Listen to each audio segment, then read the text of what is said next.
Hey everyone, Kyle once again, and welcome back to the next video. And I'm sure someone will hear my thoughts on the official trailer for Spider-Man: No Way Home. A while back I did the teaser for it though, and but it's been a little over a week so since the official one came out. So I just want to give my thoughts, share my thoughts on it. Well, I would say I'm pretty 50-50 on it. That's what I am. Because it's the same thing. When I reviewed Homecoming and Far From Home, I reviewed those. And I was kind of like, I was like, oh, okay, I'm alright on those ones. Because it was like, I was 50-50 on those as well. Same thing here, right? I mean, things I liked about it, more than the main positives, because Tom Holland as Peter Parker, Spider-Man, he was good. In Homecoming, I liked Michael Keaton's Vulture. Far From Home, I liked Jake Gyllenhaal's Mysterio. But things I just think I just did not care for though. The one thing I did not care for about the character Ned, and even including this one, all through this trilogy, this new Spider-Man trilogy, I just did not care for the character Ned. I thought he was an unfunny sidekick, annoying. To me, he was.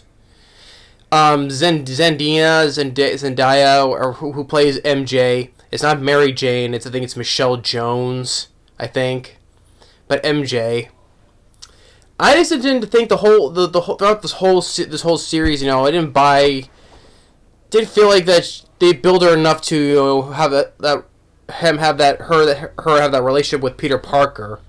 And in the first one, she didn't have that because Peter Parker was going with that other girl, and especially in the first one of Homecoming, he's like, you guys are losers. And then the second film, Far From Home, they were sort of like getting liking each other. They were kind of like liking each other, and when she found that he's Spider-Man, and then here they are going out together. So I just didn't feel like all that was a bit not much of building up between the relationship between the two of them. But that's just me though. So yeah, I was just kind of like I was 50-50 on both of those films. I'm feeling the same thing on here, though. But like I said, people already know by now that after Far From Home, thanks to Jake Gyllenhaal, his doctored footage, he revealed Peter's identity as Spider-Man. J. Jonah Jameson once again played by J.K. Simmons. That was nice, but it was at the end during the end credits of Far From Home. It was cool to see because, let's face it, I would say this, and probably a lot of people would agree. No one could be J. Jonah Jameson better than J.K. Simmons is. So that was cool. They brought him back. But then, so he goes, like I said, he goes to Doctor Strange, once again played by Benedict Cumberbatch. They botch up the spell because Peter wouldn't stop talking about who gets to remember if he's Spider-Man or not. Well, the thing is, so they're both at fault, though. Okay, should not have done the spell in the first place. Otherwise, the multiverse would be broken. But yeah, but Doctor Strange is at fault as much as Peter is. So that sucks because it's just now Doctor Strange he's a screw up now. Not because, but I know it's gonna play into to the sequel, the Multiverse of Madness. I know it's gonna play that out, but just the whole thing is, oh, okay, he screwed up because of all this. That's why the sequel, because he screwed up. But Peter Parker was just as much his fault as he was.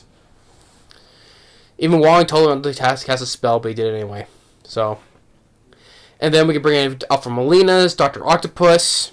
Like I said, to me, he was the best villain of that Sam Raimi Spider-Man trilogy. I like Alfred Molina as an actor, so he was good as Dr. Octopus when he did the self-sacrifice. I will not die a monster. He was the best villain of that trilogy. And I know they de-aged him because it's been years, and obviously he's aged more, so they de-aged him using visuals to de-age him. And he's fighting Peter Parker, and it looks like he recognizes that's not him. He's like, "You're not Peter Parker," because he thought it was the Tobey Maguire Spider-Man. So, and then it looks like they're at a hideout, I guess, from hiding from the law enforcement, so people don't recognize Peter Parker. They have like a lair now, and they're making fun of Doc Ock because of his name. Because what's your name? Dr. Otto Octavius, and then they're laughing at it. What's your real name? Excuse me. And then Doctor Octopus saying that you're fighting against ghosts, and what does it mean? Because all the other villains we see, they die. Doctor Strange says they all died fighting Spider-Man. I'm like, wait a minute. Not the Lizard. We see the Lizard, Rice Ifans, the Lizard from Amazing Spider-Man. He didn't die. He got arrested though, but also at the end he saved Peter Parker. But he got arrested anyway, and that Man in Black is talking to him saying, "Leave Parker alone." He didn't die. And Sandman, Thomas Hayden Church from Spider-Man 3, Tobey Maguire's Peter, forgave him because what he said what happened to his Uncle Ben was an accident though, so he forgave him, and then he just drifted away. And he just drifted away. So he didn't die. So I'm guessing because there must be like certain points in from those movies that'll be transferred to here, so they won't get that sympathetic moment. Like something will happen to Sandman at that point in Spider-Man 3, but to the point where he will still think that Spider-Man's the enemy, not at the end. Same with Lizard as well. But I've said, those guys didn't die fighting Spider-Man, but I'm sure they're gonna retool something there. And then Electro, Jamie Foxx from Amazing Spider-Man 2, that's one thing I will say about this. Electro, Jamie Foxx, he looks a lot better. I know it's probably a different comic version of Electro, that blue look though, but to me, I hated that blue look of Electro. I thought it was pretty laughable and horrendous looking. Here, Jamie Foxx looks a lot better. He looks a lot better, and when he uses Electro to make sort of that resembles the mask that Electro wears, the mask that resembles lightning bolts. I like that it kind of was referencing that, and Jamie Foxx looks a lot better as Electro. I prefer this look. I always hated that blue Dr. Manhattan wannabe look to him. And then it looks like he was blasting Dr. Octopus, but it kind of makes thinking though, are they fighting? Are they fighting against each other, or is Dr. Octopus helping Peter Parker? Because it seems like that when they were early in the trailer when they were talking to him, he didn't seem all that hateful and awful, because when he said he didn't recognize that was not Peter Parker he saw though, and they're just talking to him. He's not attacking them or anything, so. Maybe I assume he's going to help Peter Parker. I don't know, because we see Jamie Foxx, Electro, blasting Dr. Octopus. So maybe he's on their side, or he's just fighting against them, turning on one another. I don't know. And then we get of course, there's more costume changes for Spider-Man. I mean, he's in the regular Spider-Man suit, and he has which another suit I hate it. I always hate it. Probably it's another thing in the comic book is this Iron Spider with Iron Spider suits with the iron legs. I never liked that suit. I never did. When I first saw it in Spider-Man, I don't know, in Avengers Infinity War, I never cared for that look of that suit. I never, especially the arms. I never liked that suit. I never did. And he's in a black suit, which it kind of looked like he was using like the thing what Doctor Strange used, like the type of ring on whatever he used for his spells and all that stuff. And the black suit doesn't look that good either. I mean, I think he should stick with the regular suit he wears in this bits in this trailer here, the regular Spider-Man suit. This black one doesn't look that good at all either. To me, it doesn't. And then we hear Willem Dafoe's Green Goblin. Peter, you're struggling to have everything you want while the world tries to make you choose. And then with a quick shot of Happy Hogan, once again Jon Favreau. And it's the same Green Goblin suit from the first Spider-Man movie. And then once again we have Electro, Sandman, and Lizard. They're all going towards him, and then we have the references to Amazing Spider-Man 2. Where, MJ's fallen, and Tom Holland's going to dive down and try to reach for her. kind of a reference to when Andrew Garfield and Emma Stone's Gwen Stacy. But I think and it cuts away, and I think is that the my brother's thinking this is the moment where Andrew Garfield's gonna come in, because at the end, because with all the Statue of Liberty, Doctor Strange's like they're like everything's coming around, lighting all around them. It's like they're starting to come through, and I can't stop them all. I'm guessing that's when Tobey Maguire and Andrew Garfield's gonna come in. But that's the thing, the people are so hyping this up, and how it ends like that, maybe they're gonna pop when Doctor Strange says that at the end. That's what pop, and that's probably more than halfway through the movie, though. So I'm sure some people are probably gonna be let down by it because they expect to be throughout the whole entire movie. Why don't you just do that? Because that way they get more banter between Garfield, Maguire, and Holland. But they're just towards the end of the movie. I mean, if you think about it, that's gonna be pretty disappointing, because people are so excited this they wanted to be maybe like this throughout the whole movie though. But it's really gonna be up to toward the last minute thing, just that's gonna be kind of disappointing, and probably some people are probably gonna be let down. Or some people are just gonna say, "Oh, they're gonna be in it. That's all that matters." I don't care if I don't care if it's at the end. They're there. That's all that matters. I'm sure some people are gonna say that though, but I'm thinking this probably gonna be a bit of a letdown when they're just gonna appear to close toward the end. I don't know.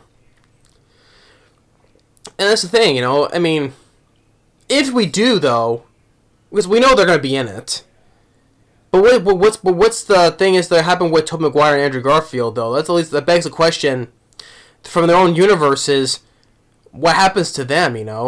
I mean, the thing is in Tobey Maguire, for instance, after Spider-Man 3, did he marry MJ, Kirsten Dunst's MJ? We don't know though. Or Andrew Garfield's Spider-Man, what happens to him after that cut end of him fighting Rhino, Paul Giamatti? We don't know though, because I'm sure I don't know if they're going to talk about what will happen before they came to that universe, the MCU universe. I don't know. Well, probably we're not going to get much character development of them. What happens afterwards in their universes? I don't know. Or same with Sandman and Lizard, or Electro, because he's from that. If he's from the same Amazing Spider-Man 2, how did he get from being blue to the regular, which I prefer this look here in this trailer? How did he get from looking that to this though? And also there's another shot of a person flying on a glider with those things, the pumpkin bombs turn those blades. Who's that? I don't think it's not Willem Dafoe. I don't think so. I'm sure it's not James Franco's Harry Osborn. I don't think it's not that same guy from Chronicle or Valerian that Saved 1,000 Planets. That Harry Osborn from Amazing Spider-Man 2. I don't think it's not him either. I don't know who that is. Who's on that other quick shot of him, this person on another glider. So and this movie's gonna be over like 2 hours and 40 minutes. So they want to hype this. They want the fans, this is gonna be the ultimate Spider-Man movie, or set up the Sinister Six, all the past Spider-Mans. Can't say this is Spider-Man versions of Endgame, you could say. But there's a who's the sixth one, because first, okay, we have Sandman, we have Lizard, Electro, Dr. Octopus, Green Goblin.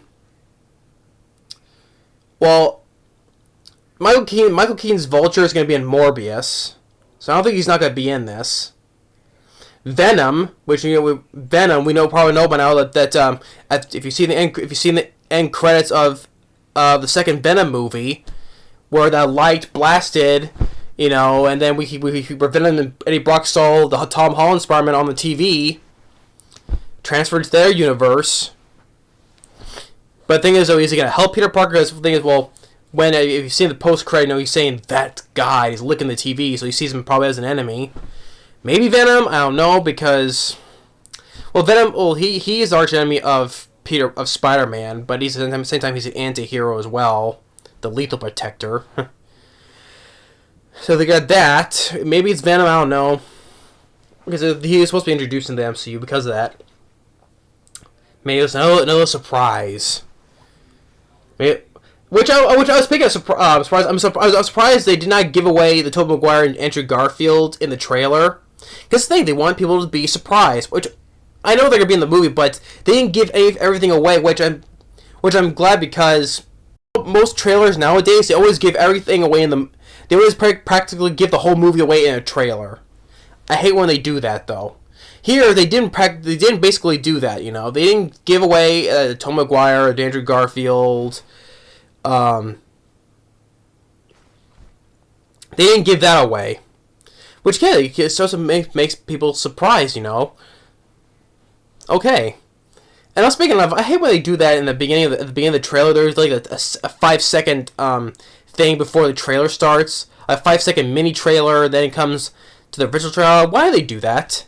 That's annoying as hell. Why do they do that 5-second thing before the trailer goes in? I hate when they do that.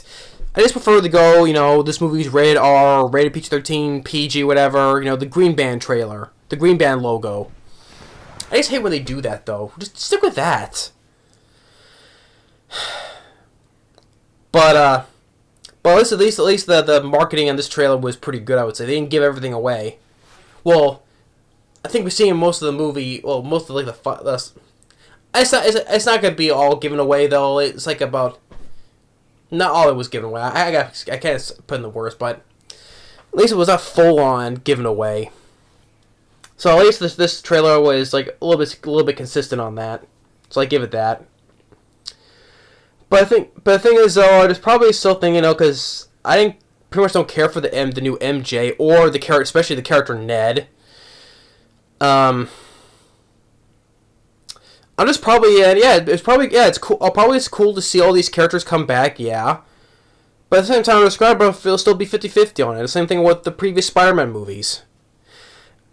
In my own opinion, I know I'm sure a lot of people are gonna say, "Oh, this is gonna be the best movie ever, the best whatever, yada yada yada." But from my perspective, from my eyes, from my point of view, I'll still probably be 50-50 on it. I mean, I probably won't hate it, because thing is, though, I didn't hate the other previous Spider-Man movies because I reviewed them. They're not rants. So if I reviewed it, it probably won't be a rant. And if I don't like this one, I'll probably get shit for it, probably. So yeah, it probably will not be around. I'll probably be 50-50 on it. And I'll probably say this. I'll probably say it will be the best Marvel film I've seen this year, because I've hated every Marvel film I hated this year. I hated Black Widow. I ranted on that, so I think it's still on there. And the one I mentioned before in my Thanksgiving video, more rants coming up. There's your two more. I hated Shang-Chi, and especially hated the Eternals. Eternals, I think, was the most boring Marvel film I've seen yet. Venom, Let There Be Carnage. It's neutered. What do I mean by that? PG-13 rating, should have been R-rated. Because especially when you have R-rated characters like Venom and especially Carnage. Carnage is an R-rated character. They spayed and neutered the movie. It should have been R-rated, and that's what hurt the movie. Same with the previous Venom movie. R-rated. Should have been. Although I would probably say Venom was better than the previous MCU movies, but still.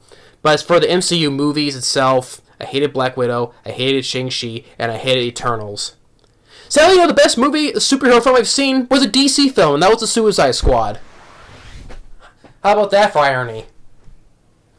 Hey, you think I hated DC? I like Shazam. I loved Joker, Joaquin Phoenix's Joker, and I like The Suicide Squad. And both those other ones were from 2019. Those are fairly new. So so you say I'm a DC hater. I just gave you 3 new DC films I liked. Especially this year, I enjoyed The Suicide Squad. That is one of my favorite films of this year. That's probably the best superhero film I've seen. Because I like those characters. I like Idris Elba's Bloodsport. And yes, and I said in my review, I hated admitting it, but I had to give John Cena a bit of a pass on this run, okay? Despite the fact I hate see him standing in his freaking underwear. That I still I care for, though, but John Cena, I thought his role was passable as the Peacemaker. Or Peacekeeper. And Peacemaker, I think, was Peacemaker, yeah. Because I like to hear the little talks between him and Idris Elba, Margot Robbie's Harley Quinn, Sylvester Stallone's voice as King Shark, And see, that's a superhero film that got an R-rated. And plus, you put in the hands of James Gunn. I enjoyed the Suicide Squad. Polka Dot Man, the Rat Catcher. I like those characters. So yeah, that's that. They made that R-rated. Yeah, and it was more bloodier. Yeah, especially when you're dealing with a band of criminals. So I enjoy the Suicide Squad. To me, that's the best superhero film I've seen. Now, I would say, is it going to be better than Spider-Man No Way Home? Maybe not. I know probably going to think, oh, no, because all the civilians are coming together. Yeah, I know. I know it's a cool thing. I know they want to bring in the Sinister Six. And the thing is, though, if you're bringing Tobey Maguire and Andrew Garfield, though, the thing is, though, have Spider-Man fight the Sinister Six on his own. I know they've done that in comic books. He fought them all alone. He doesn't know what to do because he never fought so many villains at one time. Yeah, I know they want to bring in the Sinister Six. I know that. I understand that. But yeah, everything I said about this trailer, I will still be 50-50 on it, though. I probably will not hate the movie. As everyone asking, it probably won't be a rant on it. I will probably say it will be the best MCU movie I've seen this year, probably. Nah, not probably. I'll say it will be, because I don't think it can be any worse than the other previous boring bore fests of movies I've seen. I don't think so. I don't think it's definitely not going to be worse than... Black Widow was a filler movie. Boring. Shang-Chi, nothing to it. Boring. And Eternals, that was especially the most boring one of all. I don't think how this film can be any worse than Eternals. No way. And people say that's the worst Marvel film they've seen and the lowest rating on Rotten Tomatoes for Eternals. Rightly so. I can definitely see why, and it's rightly so. It deserves that. But yeah, and specifically the best thing I've seen of Eternals was Arsene the Judge, and guess what? He was voiced by David Kaye. Right there, you can see. Yeah, Arsene the Judge was voiced by Sesshomaru himself. That's one of the best thing I got from it. I was like, hey, cool. It's Sesshomaru himself voicing Arsene the Judge. That was the best thing I got out of it. Sadly, but yeah, Spider-Man No Way Home. The official trailer for this. Everything I said, the positives and the negatives I said about it. Everyone's looking forward to seeing this. And also, all that aside, on a film itself, systematically, technically speaking, I'm sure this is gonna be has the biggest opening this year, especially during this pandemic. Biggest opening this year. It'll probably be the first film to make over 100 million over the weekend. Maybe it has the potential to be the highest grossing film of this year. Maybe close to making a billion worldwide. Possibly, it's possible because there's so much hype for this movie. Everyone is like, so excited and whatever, and they're hyping this film so much, so maybe it has the potential for that on that level. So we'll see on that, though, but this is just my thoughts on the official trailer for Spider-Man No Way Home. I'm sure people want to hear my thoughts on it. So yeah. So that's my thoughts. Thanks for watching. Stay tuned for the next video. Later.